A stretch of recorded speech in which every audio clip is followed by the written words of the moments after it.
Hello and welcome to Book of the Mouse Club, episode 106, Thursday, September 19th, 2024. Morning, monsieur. Where are you off to? The bookshop. I just finished the most wonderful story about a beanstalk and an ogre and That's nice. Marie! The baguettes! Hurry up! I'm sorry, but how can one possibly pay attention to a book with no pictures in it? My dear child, there are a great many good books in this world without pictures. I almost bounced clear out of the book. Some bouncing, huh? Come home or make myself known. Jane Thaddeus Turtle, Esquire. Have you never met him? You will find his story in this delightful little book, The Wind and the Willows. I've come to return the book I borrowed. Finished already? Oh, I couldn't put it down. Have you got anything new?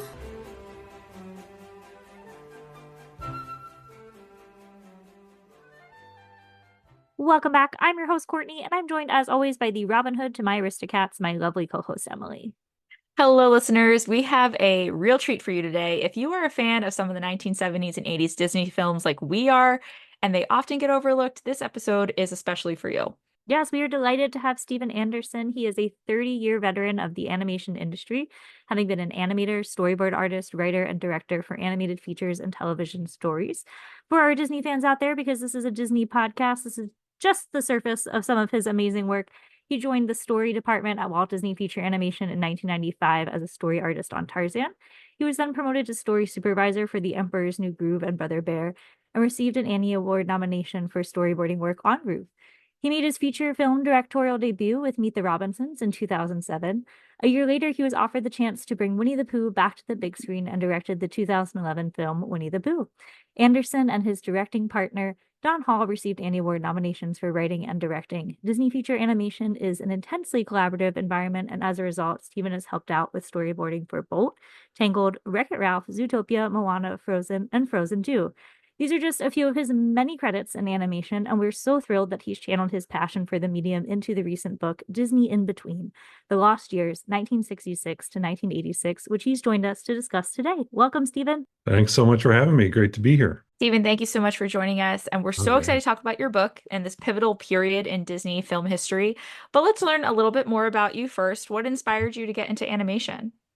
I've always loved animation, particularly Disney films. I grew up on a very strict diet of Disney films, both live action and animation. And something about the animated films made me want to go home and try to capture the expressions, the poses, the characters, the Disney characters, the way they moved, the way they were designed. They were so appealing to me. And I just wanted to try to see if I could do that on paper. So Disney animation really inspired me to start drawing and then learn more about animation as years went on. And then I ultimately went to CalArts to study animation and then got into the industry. But just something about I think ultimately when I think about it, it's the eyes of Disney characters, something about the appeal and the emotion in the eyes and the general facial expressions of Disney characters. Really, again, just made me want to see if I could create that same kind of thing myself on paper. Could I take a character and put them through that kind of range of expression? So that was really the thing that got me rolling on that. That's so exciting that as an alum of CalArts yourself, you got to write about so many of your fellow alumni and classmates in this part of the book and the intro history of CalArts as well. Yeah. That's so cool. Do you have a favorite character? I know it's probably hard to pick. Well, and I'm not just saying this because we're talking about 1970s Disney, but I love so many Disney characters. I really have a soft spot for Elliot the Dragon from Pete's Dragon. While I know that's a favorite on this podcast. I walked down the aisle of my wedding last year to Candle on the Water, so you're preaching to the choir here. Okay, good. It makes me think of the character. Just makes me really happy when I see any representation of the character, figures or book illustrations, whatever it is, obviously scenes from the movie. And it puts me back to being 7 years old and being so over the moon excited for this movie to come out. I was I was just beside myself. It was a convergence of all these things I loved. I love movie musicals. Of course, I love Disney movies, Disney animation. I loved the Disney um, live action animation combo sequences they would do for things like Mary Poppins and Bedknobs and Broomsticks. Nobody did that better than Disney. And so like this ticked off all those boxes. So it just such warm, happy memories for me of that movie and seeing that movie. And I have a real soft spot for that character. It comes through in your book, and as fellow fans, we are both delighted Sure. to read all of that within there. But let's start with the title of your book and how you play on the word in between. You talk about this in your introduction, but can you explain for our listeners the connection between the in between years and the in betweeners in animation? Yeah, the title Disney In Between came from it took me a while to kind of figure out a title for the book.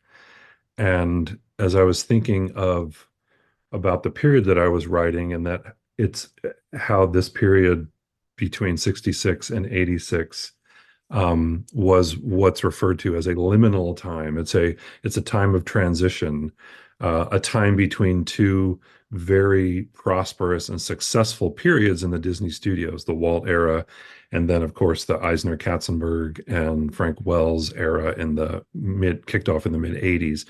Two very um, historically significant times of success in the Disney studios. But what I was writing about this 20-year period was I realized it was an in-between period.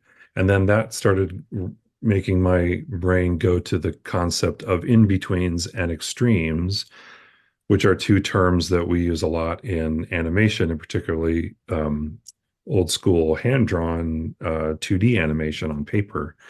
And the main animators will do what's called the extremes, and those are the main poses that kind of block out the movement and acting of a scene that you're doing. And then there's these artists called in-betweeners. I'm sure many of you already know this, that come in and they fill in those drawings in between those extremes. And so as I thought about that, I thought, oh, that's what we're talking about. We're talking about historically, we're talking about extremes and in-betweens. And then literally Disney animation, we are also talking about extremes and in-betweens, because I go into a lot of stories about animators and in-betweeners in the book. So that all gelled, and I thought, oh, maybe that's a good title, Disney In Between. And it felt like it was representative of a lot of different elements in the book. So what I liked so much about reading this book is often in Disney history, which Courtney and I have read a lot over the last 7 years of this podcast, is that this time period often gets maybe a chapter or it gets mentioned here or there. They'll drop in Robin Hood or Pete's Dragon, but it Yeah. doesn't have its own book. So why did you think these years deserved an entire book? For that exact reason, I felt like it was a really unexplored section of Disney history. Exactly as you said, the history books will talk about a few films during this time period. Um, those films you mentioned. Also, maybe they'll talk about Tron. Maybe they'll talk about the Black Cauldron. Maybe Great Mouse Detective in there. But it does tend to get leapfrogged over, like you said. And so I thought, okay, that means this is really ripe for exploration. There's a lot here that people don't know about. A lot of these films people don't know about, and a lot of these stories and these production details people don't know about. And also knowing a lot of the players, particularly on the animation side. Um, Many of the people that I interviewed were my teachers at CalArts, and or people that I've gone on to work for or with at Disney Animation. And in passing, as we're just talking and casually swapping stories with each other, they start talking about these incredible behind the scenes um, anecdotes about the creation of a lot of these animated films. And you start realizing not only are they undiscussed, but it was a really tumultuous time in the studio's evolution. There was a lot of uncertainty. There was a lot of friction. There was a huge generation gap that was kind of being worked out between the nine old men and their generations, and then these new 20 somethings that were coming in the 70s, straight out of Cal Arts and other art schools across the country. There was like a 50-year age gap. So there was also some generational conflict going on there. There was Disney redefining itself. What does a Disney movie mean, both in the era of films like The Godfather and Taxi Driver and Easy Rider in the 70s, but then also Star Wars and Raiders of the Lost Ark and Back to the Future in the late 70s and early 80s. Disney was trying to figure out where do they fit into all that stuff, because they had kind of been left in the dust a bit after Walt's passing. So there was a lot of great stories and great drama to really get into that I think people are going to find this really fascinating, and it's something that's a story that needs to be told. Yeah, I can say there's a lot of great research in there too, because there are so many firsthand account quotes throughout the book. You do a nice job of shaping the narrative around them and weaving them in. Could you share a little bit more about that research process that shaped that? Yeah, it was. I started with my first interview was in 2010 with a gentleman named Bernie Mattinson, who I is a dear friend of mine and colleague. He passed away last year in February, I believe it was, just a few months shy of celebrating his 70th year at the Walt Disney Company. That's incredible. He is the longest running employee in Disney history. He hit that even 5 years earlier at 65. When he Wow. hit 65, he set the record, but then continued on almost to 5 years after that. So Bernie saw so much evolution and change in the company, started in 1953. So he was the one that I thought, well, I have to start with Bernie, and he's going to be able to provide so much great context and continuity throughout that. And then I just continued to find the people that I knew that were close by, animators like Mark Henn, Dale Bear, directors like Chris Buck, these people that were again, as I said, some were my instructors, some were my colleagues. And then kind of continued from there. I started close with the people that were around me, and then started branching out from them. And I would ask them, okay, can you get me in contact with these other people that I don't know personally, but there's this next layer that I'd like to speak with. So they were able to get me contact with them, and then just sort of kept going, wider and wider. The trickiest one was getting people from live action Yeah. to talk to them, because pretty much all of the directors and producers and writers from the 70s, at least at Disney, are no longer with us, because they date back to Walt's time, and so they're not with us anymore. So it was a little more challenging to try to find people that could connect back to some of those films, but just kind of kept pushing and kept poking people, and interviewed until I felt like I finally knew what the story is that I wanted to tell. And then of course the pandemic gave me a nice motivation, because I was sitting at home, and I thought, why don't I just start writing this thing? Yeah. It's been 10 years of research. Why don't I just dive in and do it? So Well, we're certainly glad you did. And then the next step, of course, is getting it published. And so you funded this through Indiegogo, and I think you might be the first author that we've talked to who's gone that route. I'd love to just know more about how that worked. yeah, well, it was the publishers, the Old Mill Press, and they set up that Indiegogo campaign to sort of recoup the costs and get the word out there that the book was coming, and that this was a good place to pre-order. Um, so yeah, I thought that was a really interesting strategy. I was so fortunate to find the Old Mill Press, because I did do the usual query letters and trying to knock on people's doors, and to no avail. I think it was probably a little too niche of an idea for most, general publishers. But the Old Mill Press has done so many animation history books, and particularly Disney history books. So they really specialize in those kinds of books that really dive deep into subjects um, that are for Disney fans. And they also just produce beautifully, like the books that the actual book, holding it in your hand, they also do such an amazing job with paper stock and cover textures and all that stuff. I've always loved the physical feel of the books that they've done too. So I also felt that was important because they were as concerned about the look and the feel of the book as much as what was in there. So an amazing publisher and so supportive of everything with the book. Something else I really enjoyed was that you had photographs and images throughout the book versus sometimes how a book has like that center fold section of just like all the pictures together. So how did you go about picking what images to include? I love working with photography and photographs as documents. So I'm curious how you found them, because I'm sure the archives or wherever you found, there's so many to choose from.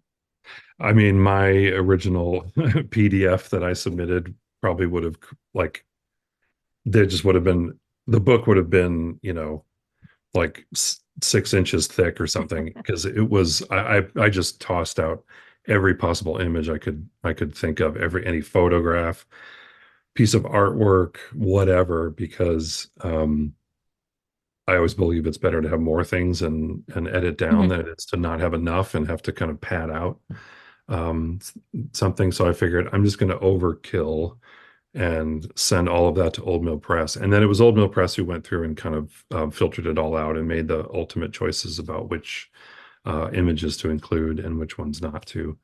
Um, and so, a lot of them were me reaching out to the people that I interviewed to say, do you have any photos that you would be willing to let me use? A lot of the artwork is stuff that's in my own personal collection or other people's collections that I could scan. And then they did this really cool thing. Old Mill Press uh, worked out a deal with a company called Heritage Auctions. They do a lot of big animation art auctions. And they gave permission to use a lot of the imagery that they have on their websites for their auctions. We were able to get permission to use those in the book, which opened a huge door because there was a lot of artwork that we could use that otherwise we would have had to go through a lot of red tape with Disney to get approved, or we may not have gotten it approved at all. So using Heritage Auctions was a really great resource for that. That's so interesting. I don't think people like think about all the different ways you can get to the documents that you want. We tend to immediately go library, archives, maybe a newspaper database, but there's so many different ins and outs. So let's get into the content of the book. So Walt's passing is ultimately going to lead to this major shift in the culture of the studio. So what do you feel are some of the biggest changes, and how did that impact how films were being made? Well, what I found really interesting is that the leadership of the studio after Walt's passing obviously was very dedicated to upholding Walt's legacy and making sure his name, continued to mean something to audiences. And the way that they did that, the choice that they made was to do everything exactly the same as Walt had always done it. Make the same kinds of movies with the same producers, directors, writers, the same stable of actors. Basically, just keep doing the same thing.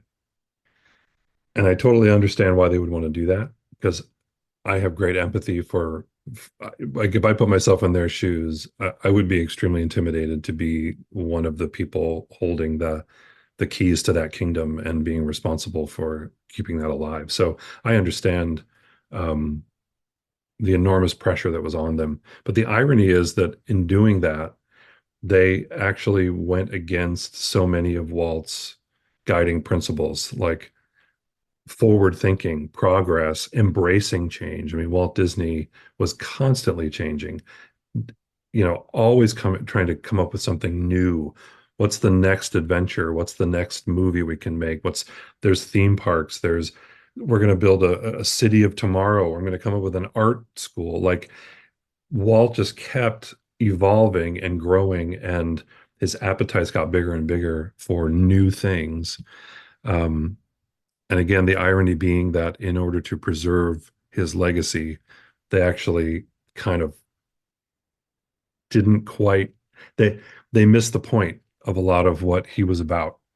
So I think that affected pretty much most of the late 60s and into the 70s, because that kept Disney in this little bubble, where they were just going to do their own thing. And meanwhile, the world was changing around them, not just not just culturally and, politically, but Hollywood was changing as well. There was great evolution going on in Hollywood, young filmmakers coming in like Coppola and De Palma and Scorsese, those kind of filmmakers, and really changing the way Hollywood made movies. But meanwhile, Disney stayed in their little bubble, and they just kept doing the same thing. I wanted to jump in there Yeah. because just as a fan of cinema in general, I got really excited talking to my husband about your book on the plane. He's a huge Coppola fan. I would like read a chapter and then like highlight a bit and hold it up to Oh, him yeah. as he's on his iPod. So just as a fan of cinema in general, I like that you juxtapose so many of the live action films against that era with the newly developing artists. You threw out Coppola, big fan here. Mhm. Dennis Hopper, George Lucas, De Palma. Why was that a distinction important for you to make? So much of this post-Walt era was about how Disney, what their relationship was to the rest of Hollywood. And again, as I was saying, the first part of this, like the first half of this 20-year period, was shut everybody out and do our own thing. The second half was, oh no, everybody else is doing really amazing things, kind of the same stuff that we're known for doing, but they're doing it on this grander scale, and they're achieving an audience that we don't have. We got to run to catch up. So much of what was going on in this 20-year period was about Disney's relationship to the rest of Hollywood, to the rest of the filmmakers and actors and writers out there in Hollywood. So I think in in order to make that statement and kind of discuss the stasis that was going on at Disney, you had to compare it to um, where the progress was, and the progress was outside of Disney. And again, Disney was a place that was known for progress, but this was now a place that had progress had essentially shut down and had become stasis. So we're seeing all the progress happening around them. So I thought to compare and contrast those two things were really important to show the studio's evolution through this 20-year period. Does that make sense? Yeah. Yeah. One part that really stood out to me that I think that summarizes that so well is Ward Kimball. This was page 104. He gets frustrated that he's continuously told his work is non-Disney. Mhm. He's like, but I have all this feedback from Walt who loved what I did. So Yeah. who is actually like living by what would Walt do? Everyone had their own answer, and everyone thought they were doing what Walt wanted them to do. Yeah. But it's kind of all over the place. And I thought the way he summarized that was perfect. Yeah, it's exactly right. It's again, I understand why they kept asking what would Walt do, but the problem is everybody has a different definition of what that means, Right. of how to answer that question. And so when when you have 20 opinions on one topic, essentially you have no conclusion. You can't you can't you can't find the center in any of that stuff.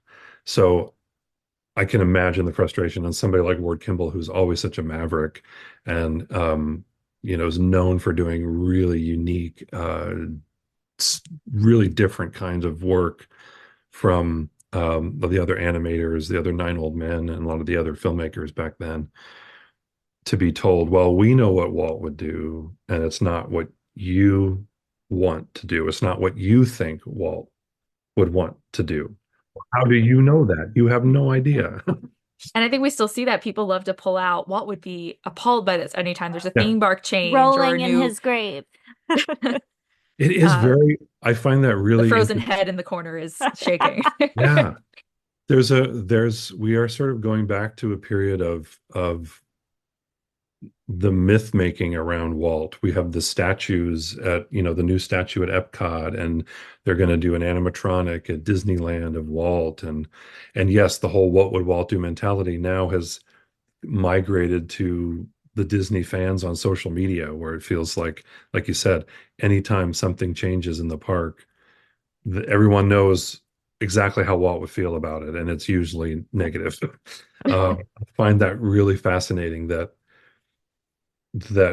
it's sort of come full circle. And now it's Yeah. not necessarily within the company, it's almost more external. It's almost more Yeah, with Yeah, I could fans see that. of the company of Disney. that's a really good point. Yeah. Yeah, no, there definitely is. While we were talking about the live action, that was just a surprise and delight for me in reading it because I just, when we first got the description, had assumed it was about animation. I was like, Yeah. oh, we're going into both. And I feel like the live actions are often under discussed. But thinking about both the animation and live action arms of the Walt Disney Company, they each, as you describe, had their challenges after Walt's passing. But which one do you think fared better in that time period? That's a really, really fascinating question. I'm coming up with several different answers in my head. My first thought was going to say animation because I think the films that were made, well, first of all, there's less films made in animation than Hmm. there were live Yeah. action because animation obviously takes longer. Um, and I think the animated films from that time period are remembered. People still watch those movies, like you'd said, Robin Hood and Aristocats. Uh, I mean, maybe not to the level of other Disney animated films, but people still know Fox and the Hound. People still know Black Cauldron. People know Great Mouse Detective, thinking of those films in there. But not a lot of people remember the computer wore tennis shoes or Condor Man or a lot of there's I think because of the number of live action films that were made during that time and the num because there were so many, there are only a few that really get remembered. Yeah. um and most of them people don't even know they exist. I There mean, were several titles in there where I was like, I'm yeah. gonna have to look this one up on Disney Plus, maybe. Yeah. Yeah. I've talked to a lot of people who've read the book. They're like, I have never heard of 90% of these movies that you talk about in there. So I guess maybe I'd say animation only because of that. Those movies seem to have lasted longer. Hmm. Um, but then I think of something like Tron in live action. I mean, that was a hugely impactful film, groundbreaking, maybe not at the time, but looking back on it, what it kicked off technologically, Hmm. the changes that it was a pebble thrown into the pond. The ripples took a while to hit the shore, but it's a milestone in modern filmmaking. So live action had that. There weren't as many of those in animation. Unfortunately, there were milestones, but they were more on the negative side. Movies like Black Cauldron, which almost tanked Disney animation as we know it. Let's touch on Black Cauldron. Yeah. So surprisingly, again, people might be familiar with Black Cauldron being not the successful movie they hoped it was going to be, but it dominates a much longer time period than I realized. From its start to finish, almost two-thirds of the book is Fox and the Hound and Black Cauldron just continuously happening amongst other projects. So what do these two films mean for this time period, defining this in-between years? Well, Fox and the Hound is, and I talk about it in the book, is really a fascinating intersection of different, I don't know, animation cultures, if you will, because it's the last film that the remaining nine old men, which was Frank and Ollie, and then Wooly Reitherman, who was initially directing the film, it was their last film. So this after Fox and the Hound, the nine old men did not work on any more productions. So you have the nine old men there. You have a lot of the CalArts students that started coming in 76, I think it was 77, um, who would then go on to create Little Mermaid, um, Lion King, Aladdin. Like they were the ones that were responsible for the Renaissance. You also had the Don Bluth group. And of course, Don Bluth, who very famously left the studio and took like 12 or 13 of his artists with him to go make a film called Secret of Nim. He left in 1979, mid-production of Fox and the Hound. But there's no other film that collects all those groups in one under one or within one running time.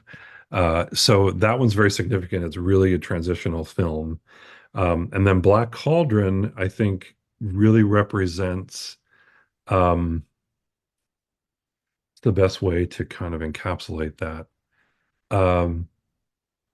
Black Cauldron was, to your point about the length of its evolution, that was also something that really surprised me, by the way, just as a quick anecdote. I knew it had been going in production for a while, but I didn't realize it went back to like the early 70s. And the movie came out in 85. So that thing was really gestating for a really long time. And it was always seen as this is the movie that is going to put us on the map. Like, or I shouldn't say put us on the map. Disney was already on the map, but this is the one that's going to, it's going to be our Pinocchio, our Snow White. This is going to be for the new generation of moviegoers. This is going to be represent the new Disney. And that had been the case forever. All these young students coming in the 70s, every time somebody mentioned Black Cauldron, it was, this is going to be the thing that just re-energizes Disney animation. So it was seen as the hope for a bright future at Disney. And then unfortunately, the irony being is that it was the exact opposite. It was a Black Cauldron. Yeah, it was. And as I said a little bit ago, it almost ended Disney animation. Jeffrey Katzenberg and Michael Eisner were very unhappy with its performance, with the Black Cauldron's performance, because it didn't do very well. And they were going to shut animation down. But it was Great Mouse Detective that saved it. To me, that was one of the big cultural shifts I saw with the studio, as you mentioned, during Walt's time, story was king and then animators. And then we see this switch where maybe because without Walt, they were just like, who are our strongest people? The animators. And they made animators king, but that meant a lot of things lost story. And we see that through a lot of the critiques you found from critics, from newspapers, that they're like visually stunning, story or characters are lacking. And you detail that shift so interestingly, and how that Black Cauldron's kind of the big story behind that. Yeah, and that was also a case of that generational conflict that we talked about a few minutes ago too, is because the two directors of that film were kind of representative of the old guard, and then most of the crew that were actually making the film on Black Cauldron were, under 30. So a lot of disagreements about what this movie should be. The young people wanting it to be, they wanted to make Star Wars. They wanted to make, what's the Star Wars for Disney? What's the Star Wars of animation? Let's make something Treasure Planet. Sorry. Yes. You'd have to wait a while for that one, but I know. Sorry. Yeah. That's the sequel book. Going through all these years, though, we just had an interesting thought, because having read so many Disney nonfiction books, biographies, Walt's death usually is the climax and turning point in these history books. Of course, here it is where the story begins. So what would you say is the turning point of the in-between years? I think the turning point is a man named Tom Wilhite, who came into the studio in 1975, I think. uh Seven, five, somewhere in there, to and he was head of the publicity department. But then a few years later, Ron Miller, Walt's son-in-law, who was running the studio, had been really impressed with a lot of Tom's efforts in the publicity department, and he ended up promoting Tom to VP of production. So Tom oversaw all movies and television for the company, and he got into this role in 1979. So Tom was an outsider. Tom was in his 30s. I forget exactly how old he was at that point. I think he was in his 30s when he came in. Either way, he was a younger person, and he was an outsider who had some kind of position of power. And that hadn't been the case before that. It had been Ron Miller, it had been Card Walker, who was also one of Walt's people, who was running the company before Ron Miller. It was all of the leadership were people that had been there for decades. Tom was the first person from the outside to come in and have an influence on the types of movies. And it was Tom who said, let's shake this up. Let's try to figure out how we can still make Disney movies, movies that you can have Disney on the poster. But how can it be relevant for today's audiences? How can we make them a little more realistic, a little more reflective of what life is like? Um, or how can we just experiment? How can we play? So Tom was responsible for many things. Touchstone Films, number one, that was Tom's, and Ron Miller, but mainly Tom saying we should create an arm of Walt Disney Productions that can release movies that are for an older audience. And that was the result of that was Splash. Tom was the one that brought in that project, Splash, and released it under the Touchstone banner. Tom was responsible for movies like Never Cry Wolf, like Something Wicked This Way Comes. Tex was also an essay based on an S.E. Hinton book starring Matt Dillon, but it was a Disney movie that was a teen, a really down to earth, gritty teenage coming of age story. Never would have been able to make that prior to Tom. Tom brought in Tron. He was the one that saw the potential in that and said, we should make that here at Disney. So Tom was the one that was really thinking outside of the box and starting to steer the ship in a really good way. Unfortunately, Disney is a big ship and it takes a while to change direction. And Tom didn't quite do it quick enough, I think, for the board of the Disney company. And so eventually Tom was removed, and then Eisner and Katzenberg came in. But Eisner and Katzenberg leveraged off of all of the work that Tom had been doing to really change up the Disney image and expand its audience. So I think Tom was really pivotal in that. Tom's such a great example of why the in-between is so important, because I had never heard of him. And I was like, yeah, it's Katzenberg and Eisner that, turned things around going into the 90s. But yeah, you lose that person in between who set that foundation. And he was one of the people that I felt very strongly about making sure was represented in this book, and that people know who he is, because he is definitely one of the unsung heroes of this time period. Oh, and Tim Burton. He's the one that gave Tim Burton the chance to do Vincent, his first short, and Frankenweenie, his first live action short. Tim Burton's career the foundation was laid by Tom. So yeah, Tom needs to get a lot more credit for his efforts, because he made a huge impact.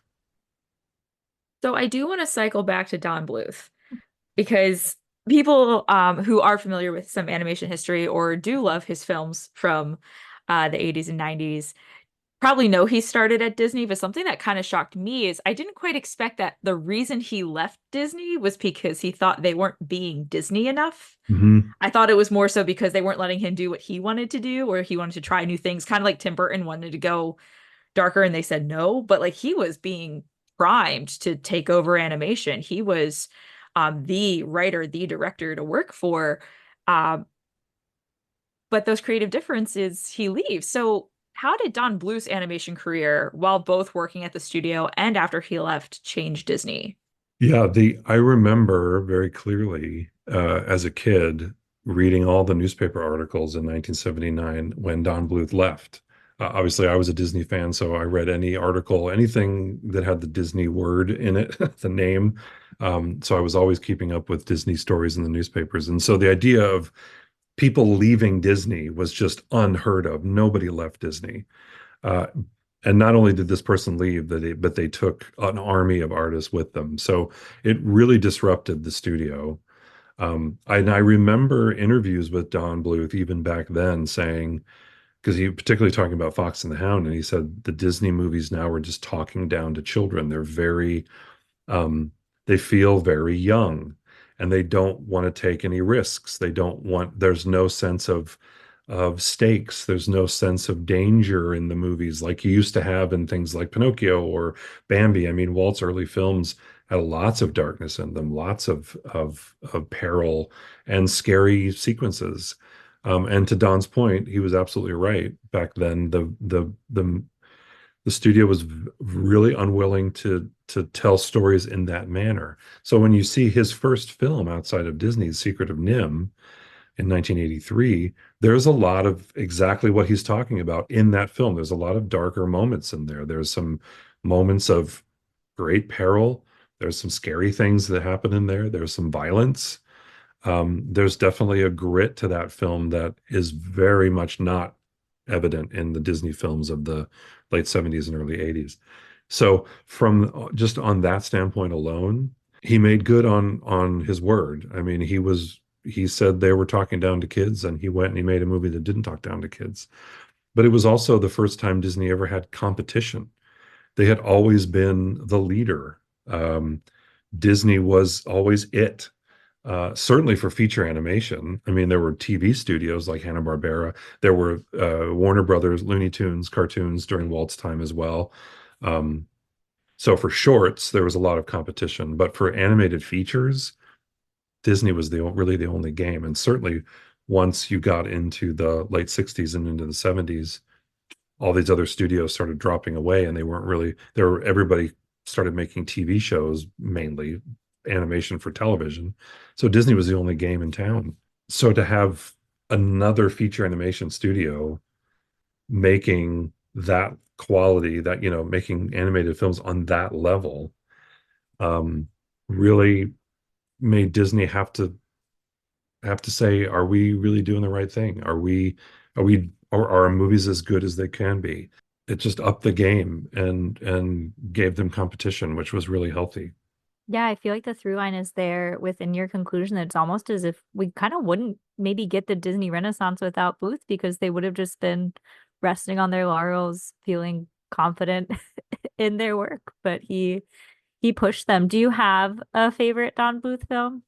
Secret of Nim is definitely my favorite Don Bluth film. I can still watch that movie and just get so much out of it. Another one that I can also remember seeing all the promos for it and seeing the animation, and I could perceive, even as a whatever I was, 12 or 13-year-old kid, like, wow, that feels like Disney, but at the same time it doesn't feel like Disney. And I was so engaged in that because I love Disney so much, but there was just a quality to this, that a tone, I don't know, I was so taken by it. I think that's Anastasia for the two of us. Yeah, We were Renaissance children, princess story, musical. I was smart enough though as a little like first grader to get in fights though, because someone would be like, "She's a Disney princess," and I'm like, "No, she's not. That's a different animation studio." I don't think I knew quite who Don Bluth was at Right. that age, but I was like, "This is different, but it's still good." But Yeah. now she's on Disney Plus, so I guess I lost that battle I know, that's so in the weird. long run. So weird. It really is.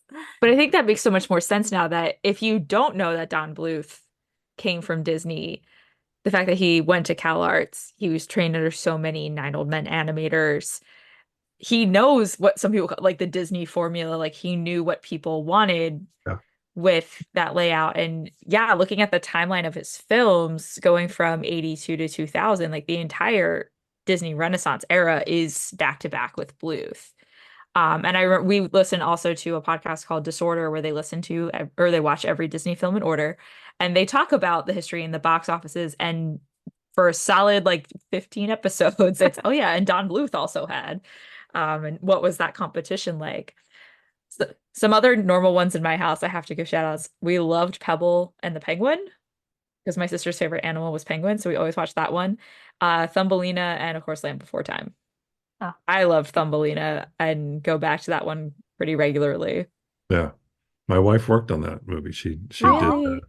did Inbetweening for Bluth, freelance for Troll in Central Park and Thumbelina. So many good cool. ones. Yeah. Well, tell her thank you. I love that I film. will. So interestingly, you end the book in 1986, and so we were expecting 1989 with the release of The Little Mermaid, the start of what people consider the Disney Renaissance. So why end in 86? Well, it was number one, a nice, comfortable 20 years. Fair. Nice round number. Yeah, it felt like a good even number. I think to me too, it was the story of the Renaissance and that time period, I think, has been told quite well by others. So I think people pretty much know that story. So I thought, where's how late could I go? So I'm not intersecting with some of those things like Waking Sleeping Beauty, that documentary, other people's documentaries and books. And 86 felt like a good time because Eisner and Wells and Katzenberg came in 84, but really it was 86 that you start to see the effects of their presence, both in animation and in live action. You really start to see, okay, the wheels of success are starting to turn, and now you're getting, you're not quite at the Renaissance from an animation standpoint yet, but they supported Great Mouse Detective, and it came out, and that was sort of like their first. Now it didn't do great at the box office, but all the pieces are in place now for Great Mouse Detective because now Eisner and Katzenberg are behind animation.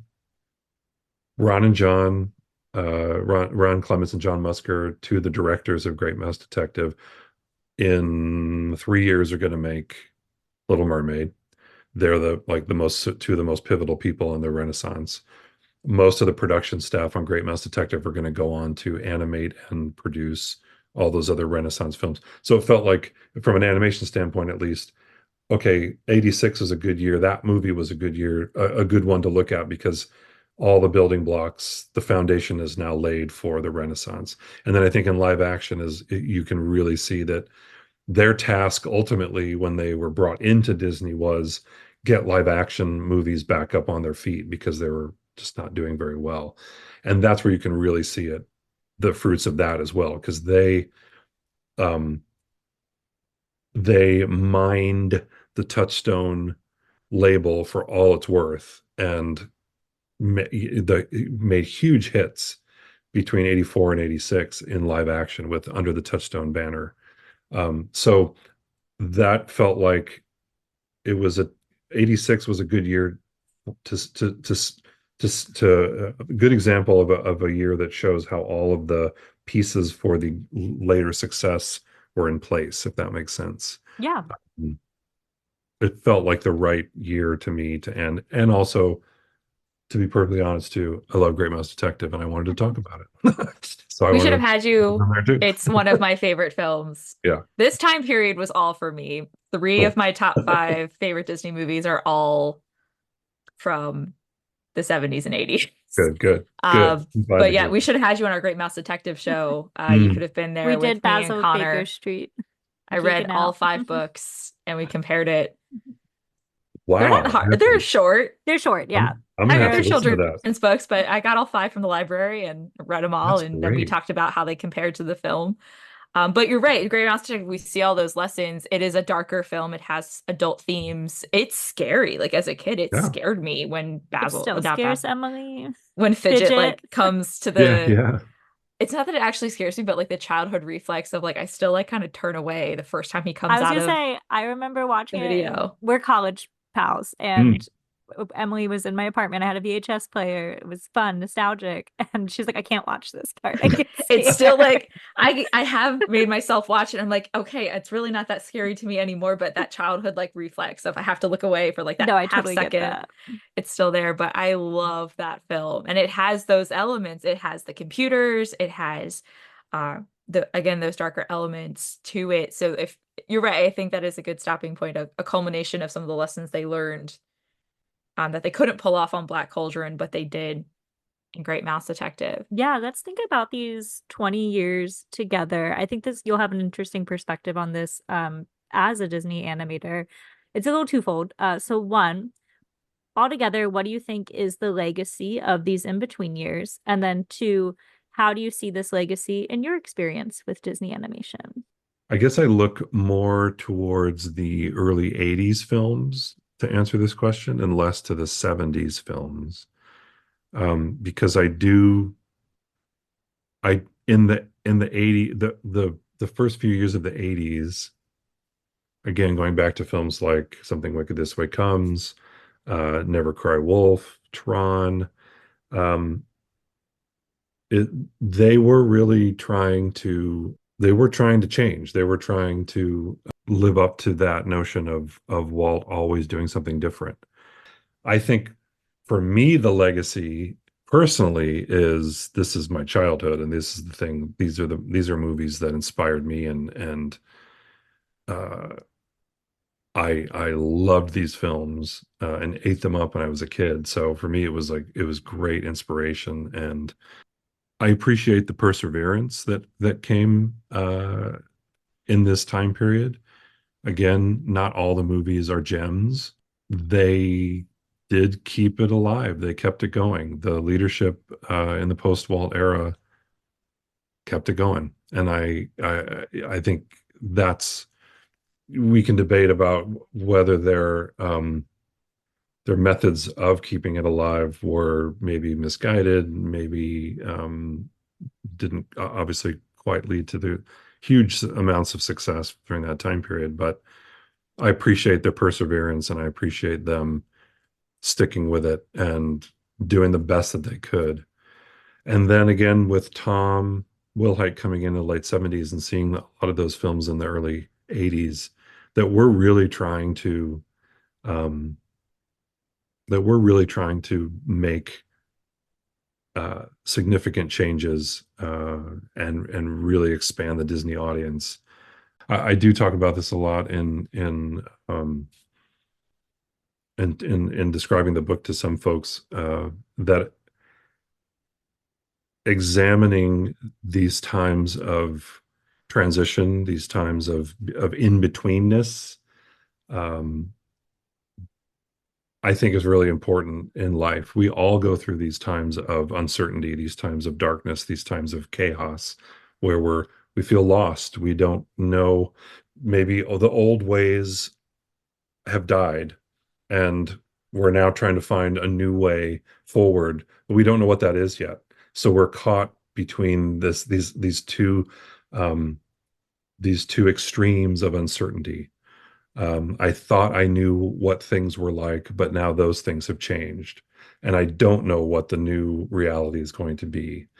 Um, this book talks about it in context of the Disney Studios, but I think it really applies to our lives in general because and our world, our society, culture. I think our world has been in a time of transition for many years. I think COVID, the pandemic really disrupted a lot of things, and we're seeing so many things change. We're also seeing a lot of things that haven't really settled yet. There's still a lot of uncertainty.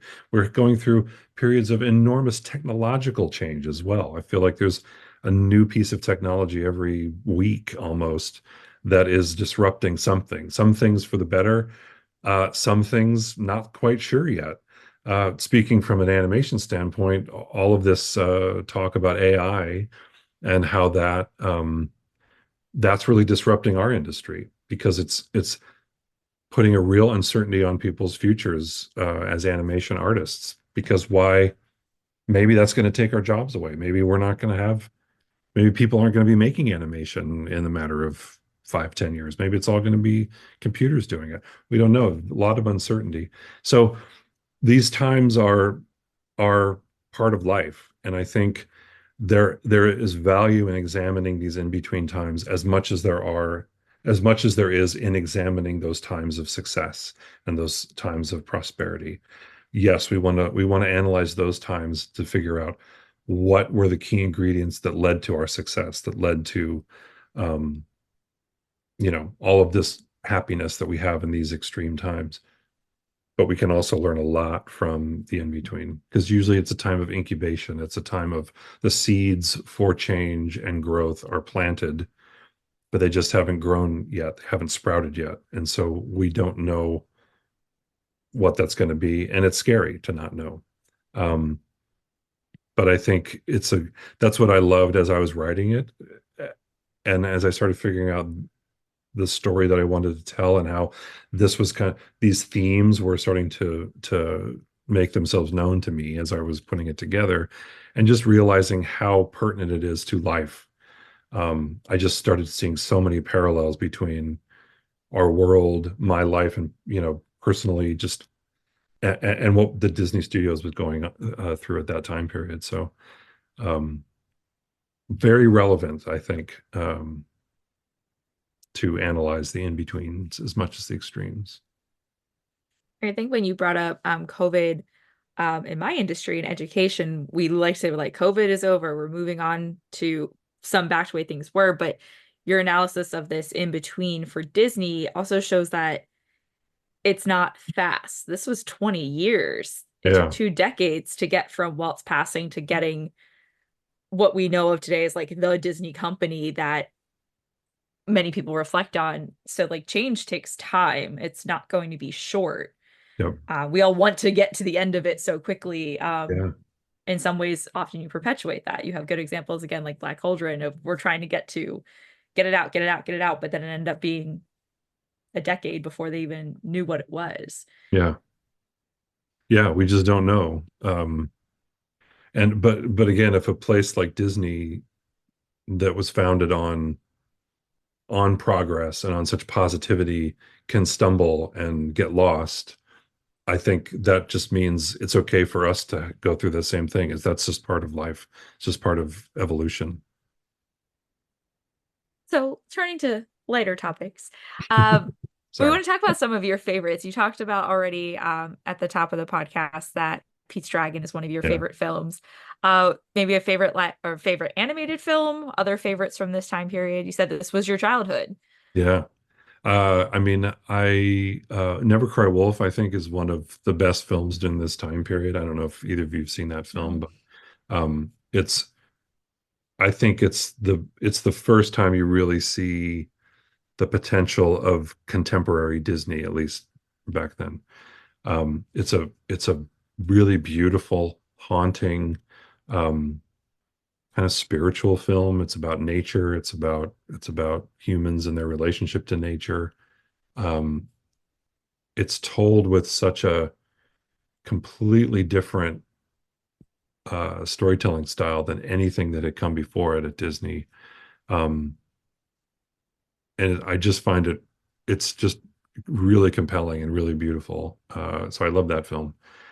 Every year around this time, as we're getting into the Halloween season, I always have to watch Something Wicked This Way Comes. I don't know if you've seen that film either. I am so excited to see that it is on the list, the lineup for Freeform. It's like at 11:55 p.m. on a random night in October, but I saw it was on the lineup, and so I will be setting my Hulu Live TV DVR to record that. I don't know that I'll stay up. I'll be like, I gotta fast forward through the commercials because there are a lot on Freeform. But I've heard so many great things about it, and then was excited. Yeah. I love spooky vibes. Like Halloween is my peak season, so definitely going to be a must watch for me this year. Yeah, I love that film. Again, I would also put that in the category of one that's not 100% successful. But boy, the autumn vibes that it gives off, and Jonathan Pryce, who I love as an actor, he plays the villain in this film, and his performance is just incredible. So I love that film. Um, two really warm childhood memories were watching Escape to Witch Mountain and Apple Dumpling Gang. Those were big for me when I was, I guess, 5. I think they came out the same year, did they? If I forget now. And the Herbie movies. I love the Herbie movies. So many. For me, those live action films, I feel like I've watched them because I got really good at the Disney Trivia Scene It, where they would show clips of these old films, and I got really good at So memorizing true. the questions. So I feel like I've seen the films, but I actually have never watched them all the way through. Well, And what also was exciting, yeah. I'm sorry, I was just going to say really quick on that note, it's also because they feel the same. Like so many of those 70s movies, same Yes. people, same faces, same actors, same like they're interchangeable. It's like you've seen one, you've seen them all in some instances. We were excited to see when we were reading. So I had 2 sets of highlights when I was going through your book. I had highlights for things I wanted to talk about in our interview, but also so many films in this 2 decades are based on books, which our podcast, Yeah. we're always making a list. And I have so many highlights, especially these deep cut live actions that didn't realize they were based on books. So you Mhm. might be hearing us read and review them someday on this Oh, show. cool. That would be neat. Yeah. Maybe we'll have you back for Something wicked some of this way them. comes. Maybe we'll do Yeah. it like next Yeah. October. That's But my Courtney and I have pleasure. a lot of favorites in this time period. I know Pete Dragon's one of your Peace faves. Dragon. Love. Another one got a little bit of a mention in their recent discovery, thanks to Disorder, because they finished all their Disney films in order and then just started doing random things. And they introduced me to Blackbeard's Ghost. And I was like, this is Oh, a delightful film. yeah. It I is had a really lot of charming. fun with that. Yep. Emily, I know Well, you're a big Robin Hood girly. I am a huge Robin Hood girly. That is my go-to film. Courtney and I have similar films that we go to when we're sick. We always watch Singing in Singing the in the Rain is Rain. our go-to, like I'm feeling sick film. But Robin Hood is my go-to everything film for Yeah. just comfort. And so after Singing in the Rain is usually Robin Hood, or any other time I'm packing for a Disney trip, Robin Hood's on. I can't Ah. fall asleep, Robin Hood's on. Ah. Absolutely love that film. So like it kind of hurts sometimes when you're like, why didn't people love it? But I Yeah. absolutely love Robin Hood. And then Who Framed Roger Rabbit is one of my all-time absolute favorites. That Yeah. combination, like you said, of Mary Poppins and Bedknobs and Broomsticks and Pete's Dragon is just like the ultimate perfect combination for me. And I got Yeah. really excited when that and Great Mouse Detective was always one of my favorites when those were towards the end, but like I was like, oh, but this is where we end, and I want to read more about it. But I'm Yeah. glad they made it in there. Yeah. That was a fascinating one too. I had known a lot of the history, some of the history about Who Framed Roger Rabbit prior to the movie that actually got released, because 2 of my teachers at Cal Arts were Chris Buck and Mike Giamo, who worked on that early version. But I didn't know a lot of the turmoil that happened behind the scenes on that one as well. So that was really fascinating. Yeah. It was great to hear and learn in discussing with you that you've been working on this since 2010. Incredibly impressive. And you've spent a lot of time studying this time period, preparing this book, but that's also in conjunction, based on your bio, with your work as a storyboard artist, writer, and director. There's some overlap. So Mhm. how did studying this influence your work, your everyday job? Um, well, it was funny because in a way, it was a little opposite from the book influencing my day job, because Okay. for a big chunk of working on this book, I was developing a project at Disney, an animated feature that didn't end up getting made. But the themes of that it was, believe it or not, about change. It was about liminality. It was about times of transition. It sort of took place in the time of kind of turn of the century where humans were getting artificial light, and how that affected the creatures of the night. Ooh. So that was the kind of general idea. So it was all about change. It was, from the human standpoint, it was positive change. From the night creatures, it was negative change, disruption, all those same themes. So I was living those themes at work, and then building this book along, in tandem. And it was bizarre to me how those themes started to kind of intertwine. And I started realizing I think these themes are I think it's not a coincidence that these two projects happen to line up thematically, because I think these are my themes, I think, as well. I Yeah. find that I'm gravitating to different stories, like the projects I've been working on, they're just sort of coincidentally all lining up with these same themes. So I think there's something about that that's in my head and in Yeah, my that's cool. soul lately. And it just keeps coming out with those themes. So it's funny how it actually kind of the work themes started infiltrating the book.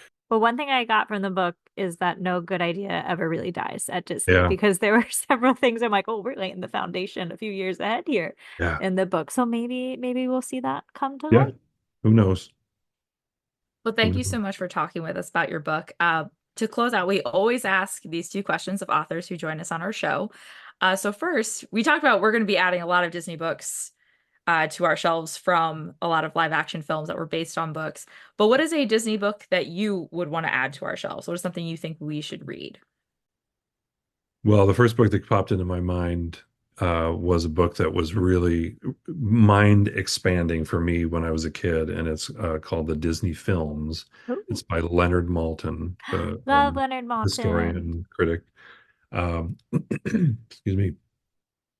And I had found the first edition in our library when I was a kid, and I I went through a similar kind of thing that you guys were talking about, reading this book and reading titles of movies and saying, I've never heard of that movie, because every film in Walt's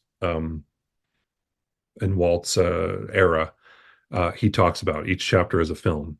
And there were so many films that I hadn't even heard of. I didn't even know Disney made half of these movies. So for me, it was kind of mind blowing. So maybe I would throw that one on there. Perfect. Yeah, no, that has not been suggested to us. So thank you. Yeah. And then our other question is, what advice would you give to aspiring writers and Disney historians? This is something that has been kind of part of my evolution as an artist and as a person. Um, I've by nature, I'm a planner, and I like to know exactly what I'm going to do before I do it. So in my work, like in my storyboards, I would constantly plan, and write notes and do little thumbnails, and like I had to know exactly what I was going to do before I started drawing up the panels. And I'll continue using that as an example. And over the years, I started getting really bored with that process the more I did it, because I got tired of knowing exactly suddenly the idea of doing all this work to plan and then not knowing exactly what I was going to do and just translating those plans to my storyboards, it just got really boring. And I started changing up my process, where I stopped doing the planning and I just started drawing. And whatever shots would come to my head, whatever ideas, I would just do a drawing and pin it up on the board and start building the sequence that way. And I started letting go of the plan and opening myself up more to discovery. And I think the best way in any creative endeavor to start is just to start. Just do something, put something on the paper. Don't talk about it. Don't worry about it. Don't over plan. Just start. Start writing, start drawing, start painting, start dancing, whatever it is. And be open to the discoveries that come from that. I'm not saying planning is bad for everybody, but being open to those discoveries, open to those happy accidents, taking that, creating without fear of not knowing where you're going, and being okay with that. Yeah, we do Appreciate that. I think it's a good attitude to have when you are maybe bogged down by the routine. But we do plan ahead here, and we are going to share what our next episode is for our listeners. Longtime fans of the podcast and maybe recent listeners who just heard how much I love spooky season will not be surprised to hear that our next selection is Witches Run Amok, the oral history of Disney's Hocus Pocus. We look forward to celebrating the spooky season with all of you then. In the meantime, you can keep up with Book of the Mouse Club on Instagram at Book of the Mouse, or email us with comments or ideas to bookofthemouseclub@gmail.com. Please be sure to leave us a review wherever you're listening to this podcast so others can find and read and listen along with us. You can keep up with me, Courtney, on Instagram at Great Gutsby. And me, Emily, at Emily_McD. And Stephen, where is a good place for readers to keep up with you and also, more importantly, to buy your book? Yes, well, the book is available on Amazon and Barnes & Noble, and also on the publisher's website, which is theoldmillpress.com. And for me, I'm at Steve Hat Guy, all one word, and that's both Instagram and Twitter. Perfect. Like bowler hat guy. Like bowler hat guy, yeah. Well, thank you so much for chatting through all of this with us. We really enjoyed it. As our guest of honor, you get to leave us and our listeners today with a quote. So what have you picked for us? I have picked a quote from Rainer Rilke, who is a poet, an Austrian poet. And this quote was told to me recently by a friend. It was excerpted, but the three words they excerpted were "live the questions." And I found that really fascinating. And I think it ties into what I was just talking before about being open to those discoveries. I love the notion of, instead of, I think my gut was always I wanted to know the answers. So that's why I was an over planner, and I wanted, like, I had to go from answer to answer. But the real joy in life and in creativity is living the questions and not always knowing the answers.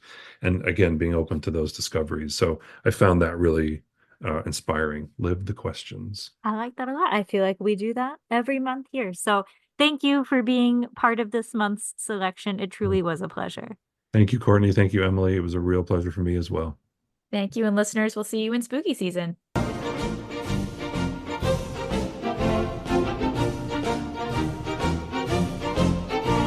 Book of the Mouse Club has no affiliation with the Walt Disney Company. The views and opinions expressed by hosts and participants are theirs and theirs alone. They do not represent the organizations or companies they happen to work for.